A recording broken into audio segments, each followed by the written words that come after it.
nothing to see here. Just another quiet day at West Ham United.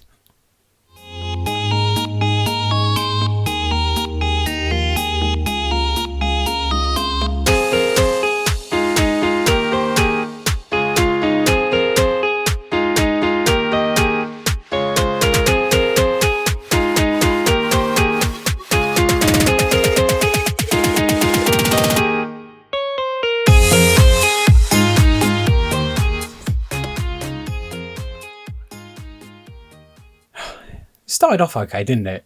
Yeah, we announced Lopetegui this morning, which we all knew was coming, worst kept secret in the world. And, there was talk about signing some players and, the future was looking bright. And then something come back to haunt us. Yes, those Lucas Paqueta betting charges. And yes, now he's been charged. I thought the FA were going to squash it. I thought they were just going to drop all the charges and say there weren't enough evidence. But no, they've doubled down, they've charged him, and now it could be the end of Lucas Paqueta's footballing career as we know it. It really could be. It is that goddamn serious, and West Ham ain't going to get 85 million from him from City, are we? No. And we may never see him in a West Ham shirt either, so God knows what's going to happen. Obviously, the FA must have some kind of evidence to put charges on to Paqueta in the first place, but basically he's been charged with deliberately getting yellow cards in 4 games last season against Aston Villa, Leeds, Bournemouth, and one other game. I can't remember it at the moment, but yeah, he's been charged with deliberately getting those yellow cards and basically telling people on an island called Paqueta in Brazil that he's going to get those yellow cards. Does look a little bit suspicious when you look at it like that, doesn't it? But at the end of the day, the FA got to prove this, and this is the part that kind of gives me a little bit of hope, because I can't see how the FA are going to 100% prove that he did this. Yes, when you look at the challenges, but especially the ones at Aston Villa, it kind of looks like he's looking for that yellow card. But then if you watch Paqueta on a regular basis, you know that he's very prone to doing things like that. So it doesn't really look out of the ordinary, especially after you've seen him this season. Like the challenging by Leverkusen, for example, like very unnecessary. Got himself a booking, got himself banned for the second leg, which was really annoying. But it's that kind of thing again, he does unnecessary things sometimes and gets himself stupid bookings. Now, 3 possibilities there. 1, he's just a little bit silly sometimes and does things like that. 2, he's still doing it. Or 3, he's deliberately doing it to make it look like he does those things all the time. I don't know which one it is. He says he's innocent. He says he's never done anything wrong. He didn't know anything about those bets being placed by brand new accounts by many different people on the island of Paqueta in Brazil. He swears he knows absolutely nothing about it. And there is a genuine possibility he might not. I mean, it just could have been someone over there saying, "Oh, I know Paqueta, he's going to get booked." Like Paqueta just had no idea about it whatsoever. That is a genuine possibility. It genuinely is. It could be someone who was putting off some kind of scam in Brazil to trick a load of people into thinking that they were placing bets on a sure thing, and they did it once, and he got booked. So they tried it again, and they just got lucky. I mean, it's a lot of luck, isn't it? But I don't know. Were there any games where they did place bets and he didn't get booked? I think that's the real question, because if there was games that they placed bets and he didn't get booked, you got to look at those games as well and see if he deliberately tried to get booked in those games. Because if he didn't, then maybe it would just create a benefit of doubt, and that's kind of like all he needs.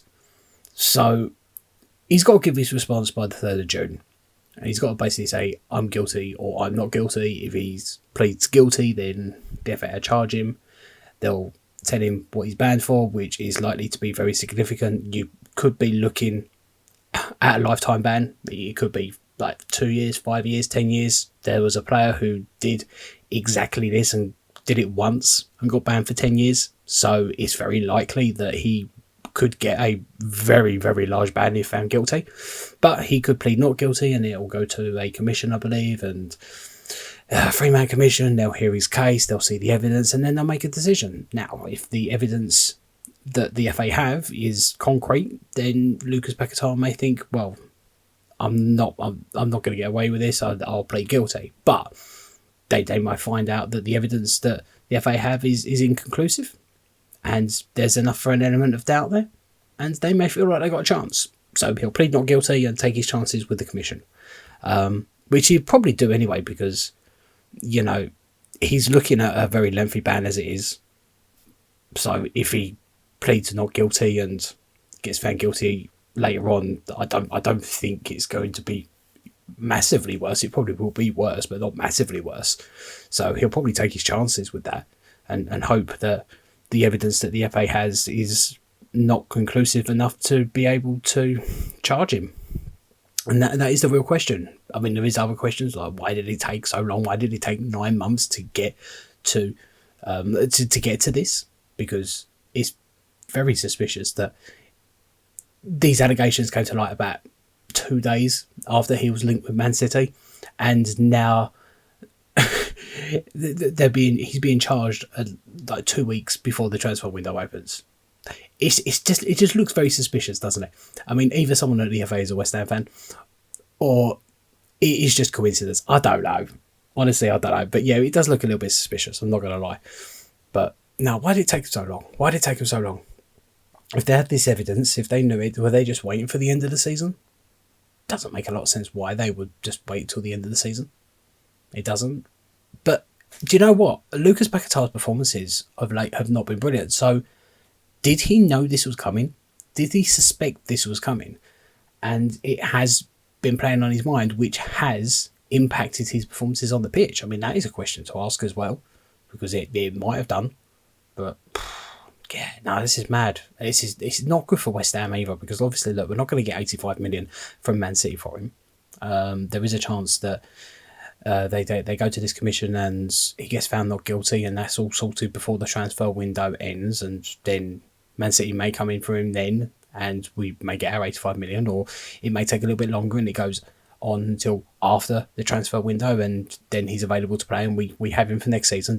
Those are 2 possibilities, but it's also a possibility that he gets found guilty, gets banned for a significant amount of time, and West Ham lose out. They lose out. They lose out on a possible 85 million. They are then left with a player who can't play for West Ham. At that point, it's likely that his contract will be terminated, I would imagine. How easy that will be. Is there any chance of any compensation? Probably not. So, yeah, it's not a good situation for West Ham United to be in at all.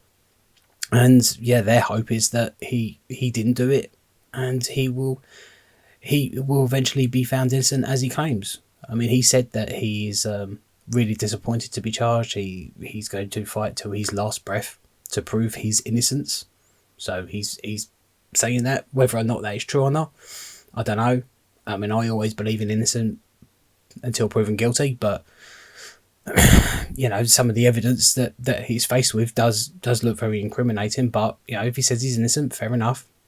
It will just mean that the West Ham United fans will probably feel a little bit betrayed afterwards if he says he's been innocent all this time when he was actually guilty, and it just means that we probably won't feel so bad if he ends up getting a large ban. But as I say, it's not good for West Ham. It's not good for West Ham United at all. Do we know exactly how this is going to turn out? No, we don't. We've got to wait until the 3rd of June, see if Lucas Paqueta pleads guilty or not. If he pleads guilty, then yeah, likely ban, no money, never see him play for West Ham United again. I think that's pretty certain. If he's found not guilty, then it just depends on when that happens. So, yeah. It's going to depend on if he truly is guilty or not, what evidence the FA has, because they've got to prove he did. They got to prove he did it. They got to prove that he deliberately got those yellow cards. They got to prove that he told someone to place bets on him getting those yellow cards. They got to prove that, you know. And how easy is that going to be? It can't be easy to be able to prove that without a shadow of a doubt that he did those things. Otherwise, it is literally just suspicion. And they're just using things which could be down to other reasons. Yeah, the other reasons may not be likely, but they could be other reasons which could create some doubt, which could work in his favour. So we're going to have to wait and see what happens. But at the moment, it doesn't look good for Lucas Paqueta, and it does not definitely does not look good for West Ham United. Let's wait and see. As per usual, thank you very much for watching. If you like this video, do not forget to hit that subscribe button. And if you want to keep up to date with this, I will be posting regular over on my TikTok page at West Ham Fan 86. Thank you very much for watching. Good evening, good morning, good night. Whenever you're watching, come on you Irons.